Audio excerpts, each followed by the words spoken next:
आजच्या कीर्तनातून तुम्हाला रामायणातला एक सुंदर प्रसंग सांगतो, थोडं लक्षपूर्वक ऐका.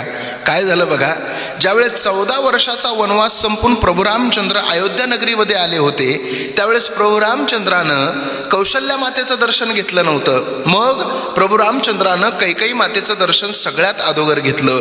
ज्या मातेनं 14 वर्षाचा वनवास दिला होता त्या मातेचं दर्शन प्रभू रामचंद्रानं घेतलं. कारण प्रभू रामचंद्रांना सुद्धा माहीत होतं, कैकेयी मातेनं जर मला 14 वर्षाचा वनवास दिला नसता तर सुग्रीवासारखा सुंदर मित्र मला कधीच मिळाला नसता. अरे, हनुमंतासारखा एकनिष्ठ भक्त माझ्या जीवनात कधीच आला नसता.